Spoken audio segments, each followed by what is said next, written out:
Hello बच्चों, my name is Nivedita Srivastava and you are watching all about chemistry. तो बच्चों, हमने अपने जो भी लास्ट वीडियो थे उनमें क्लास 9th की केमिस्ट्री का चैप्टर 1 और चैप्टर 2 कंप्लीट कर लिया था with notes and with NCERT solutions. Okay, तो आज हम जो चैप्टर शुरू करने वाले हैं वो है हमारा chapter 3 atoms and molecules. Okay, तो अब हम आइए अपना चैप्टर शुरू। तो बच्चों, अब हम बात करते हैं सबसे पहले एटम्स की। तो एटम्स को जानने से पहले हमें ये जानना बहुत ज़रूरी है कि ये जो टर्म एटम है ये कहाँ से आया। आखिर किसी ने कभी सोचा होगा कि मतलब ये टर्म देना चाहिए, अचानक से तो कहीं से नहीं आ गया। तो हम इसको शुरू से शुरू करते हैं कि अगर कोई भी सब्सटेंस है, for example let's talk about this marker. अगर ये मार्कर है, हम इसके छोटे छोटे छोटे छोटे टुकड़े करते जाएं करते जाएं करते जाएं, एक टाइम ऐसा आएगा कि उसके बाद उसके और छोटे टुकड़े नहीं किए जा सकते होंगे। ओके, तो वो जो पार्टिकल रहेगा वो इस मार्कर का सबसे स्मॉलेस्ट पार्टिकल होगा। ठीक, एक ऋषि थे जिनका नाम था महर्षि कनाड। उन्होंने ये जो टर्म था, जो सबसे स्मॉलेस्ट पार्टिकल की मैं बात कर रही हूं, उस पार्टिकल का नाम दिया था परमाणु। ओके, क्या नाम दिया था? परमाणु। इसके बाद इसमें आगे और सारी थियरीज आती गई। कुछ ग्रीक फिलोसफर्स थे जिन्होंने आगे और रिसर्च किए, और एक फिलोसफर थे जिनका नाम था डेमोक्रिटस। उन्होंने टर्म दिया था atom, the smallest particle which can not be further divided is known as atom. ये एटम जो वर्ड है वो किसने दिया था? डेमोक्रिटस ने। कभी कभी एग्जाम में ये क्वेश्चंस पूछते हैं कि एटम टर्म किसने दिया था, या फिर एटम को परमाणु टर्म किसने दिया था। तो परमाणु टर्म दिया था महर्षि कनाड ने, बट एटम टर्म का यूज किया था एक ग्रीक फिलोसफर ने जिनका नाम था डेमोक्रिटस। तो मैंने आपको क्या बताया, अगर हम घरेलू एग्जाम्पल की बात करते हैं, फॉर एग्जाम्पल अगर हम शुगर की बात कर लेते हैं। ओके, अगर हम शुगर का एक पार्टिकल लेके उसे और छोटा करें, तोड़ते जाएं, तो एक समय ऐसा आएगा जिसके बाद उसे और फाइन पार्टिकल्स में कन्वर्ट नहीं किया जा पाएगा। तो वो क्या कहलाएगा? वो एटम कहलाएगा। यानी वही छोटे छोटे एटम मिलकर शुगर बनाते हैं। ओके, हमने लास्ट चैप्टर्स में पढ़ा था कि कोई भी मैटर जो होता है वो छोटे छोटे एटम्स से मिलकर बना होता है, अपने ही तरीके के एटम्स से। ठीक, तो उसी एटम को हम यहाँ डिफाइन कर रहे हैं। यहाँ मैंने लिख रखा है atom, it is the smallest unit of any state of matter, okay, which can not be further divided. And Democritus, a Greek philosopher, has given the name atom. Atom means indivisible, जिसको further divide नहीं किया जा सकता है।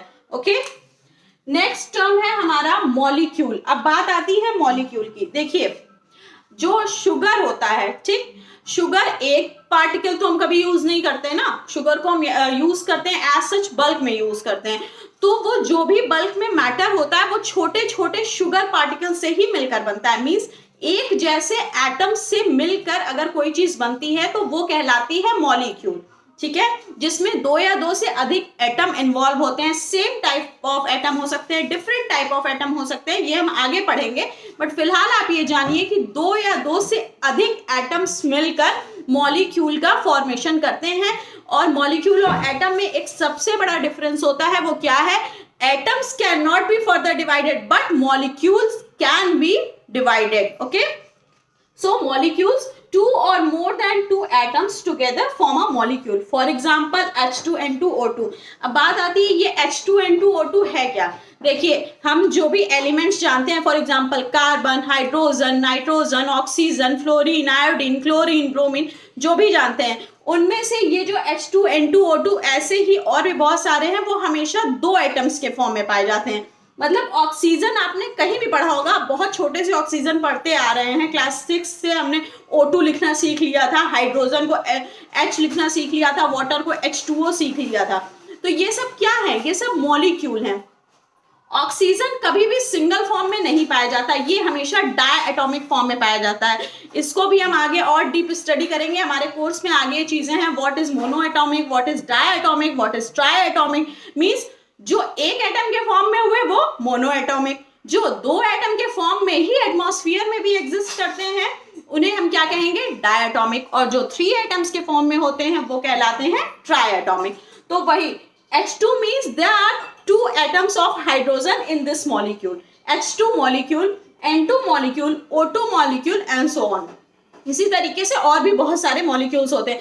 अगर हम बात कर दें H2O की, वाटर की, तो वाटर भी क्या है, एक मॉलिक्यूल है जिसमें 2 एटम है हाइड्रोजन के और 1 एटम है हमारा ऑक्सीजन का। ठीक है, नेक्स्ट है हमारा एटॉमिक मास। एटॉमिक मास क्या होता है, मास मतलब वेट, किसी भी चीज का जो वेट होता है। देखिए हम नॉर्मल वेट की यहाँ बात नहीं कर रहे, हम एटॉमिक मास को कंसीडर करने के लिए एक टर्म उठाते हैं जो होता है कार्बन 12।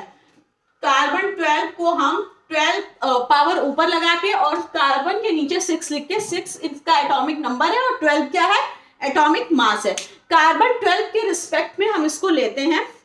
क्यों लेते हैं हम, किस तरीके से, हमने एक मेजरमेंट लिया कि जो कार्बन 12 का 1/12 भाग होगा वो किसी भी एटम के एटॉमिक मास की इकाई होगी। ठीक है, इसे हम म्यू से दिखाते हैं, यू से इसे रिप्रेजेंट करते हैं, इसकी जो यूनिट होती है उसको। ठीक है, तो कार्बन 12 के 1/12 मास को हम एक यूनिट में कंसीडर करते हैं किसी भी एटम का एटॉमिक मास फाइंड आउट करने में।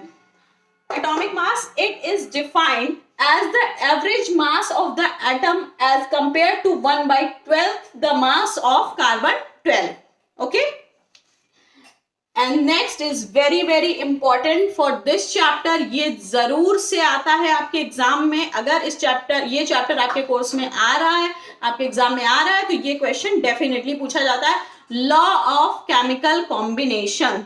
ठीक है, कुछ साइंटिस्ट ने मिलकर, कुछ ग्रीक फिलोसफर्स ने मिलकर कुछ एक्सपेरिमेंट किए जिनमें उन्होंने ये लॉ दिए। ये 2 तरीके के लॉ थे, एक था law of conservation of mass, दूसरा था लॉ ऑफ कांस्टेंट प्रोपोर्शन। तो चलिए अब हम law of conservation of mass और लॉ ऑफ कांस्टेंट प्रोपोर्शन देख लेते हैं।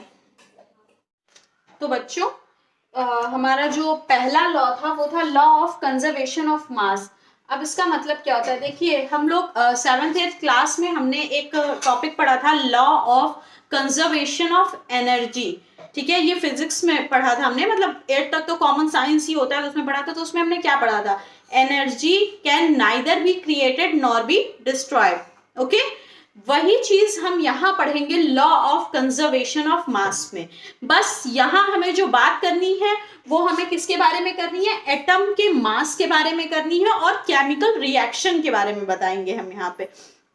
हमारे कहने का मतलब है कि किसी भी केमिकल रिएक्शन को जब हम कराते हैं, ठीक है, तो उसके मास में कोई चेंज नहीं होता। जितने भी एटम्स, जितने भी मॉलिक्यूल्स उस रिएक्शन में इन्वॉल्व होते हैं वो सारे के सारे उतने ही अमाउंट में हमें एज सच मिल जाते हैं प्रोडक्ट में। यानी कि जो एटम का मास होता है वो रिएक्टेंट में भी सेम होगा और जब प्रोडक्ट बन के तैयार होगा तो उसमें भी सेम होता है। ठीक है, उनके मास में कोई डिफरेंस नहीं आता, कोई चेंज नहीं आता, ना तो मास बढ़ता है ना ही घटता है। पूरी की पूरी प्रोसेस में वो कांस्टेंट रहता है। कैसे, if we talk about carbon plus oxygen gives CO2, carbon dioxide, so atomic mass of carbon is 12 and oxygen का एटॉमिक मास होता है 16। तो अगर यहाँ पर 2 मॉलिक्यूल यूज हो रहा है तो 2 से मल्टीप्लाई हम इसे कर देते हैं। अब ये हो गया 12 प्लस 32, 12 प्लस 32 की वैल्यू कितनी हुई, 44 ग्राम। ओके, नेक्स्ट यहाँ कार्बन डाइऑक्साइड बनकर तैयार हुआ। कार्बन का एटॉमिक मास हो गया 12 प्लस O2 का क्या होगा, अगेन 16 इंटू 2 32, यानी ये हो गया 44 ग्राम। क्या हुआ, रिएक्टेंट में हमने जितना मास लिया था प्रोडक्ट साइड में हमें उतना ही मास वापस से मिल गया। यानी पूरे केमिकल रिएक्शन में हमने जिन एटम्स को जोड़ा उससे एक नया प्रोडक्ट बनकर तैयार हो गया, एक नया रिएक्शन हो गया। बट थ्रू आउट पूरी प्रोसेस में जो हमारा मास था वो सेम ही था। This is called the law of conservation of mass. It states that mass can neither be created nor destroyed in a chemical reaction. ये जो दोनों लॉ थे वो 2 साइंटिस्ट, एक लेवोशियर और दूसरा नाम था जोसेफ एल प्राउस्ट, इन लोगों ने मिलकर दिए थे। ठीक है, आप साइंटिस्ट का नाम नोट कर सकते हैं, Lavoisier and Joseph L Proust. Next है हमारा law of conservation constant proportion. Okay, constant को आप डेफिनेट भी कह सकते हैं। मतलब चलिए हम बात करते हैं, जैसे अगर कोई मुझे अमेरिका से वाटर ला कर दे, ठीक है, अमेरिका से मेरे लिए वाटर आए, तो उस वाटर का फॉर्मूला क्या होगा, H2O होगा ना। अगर हम पानी की बात करें, कहीं कोई मुझे अहमदाबाद से पानी ला के दे, उस पानी का फॉर्मूला क्या होगा, H2O।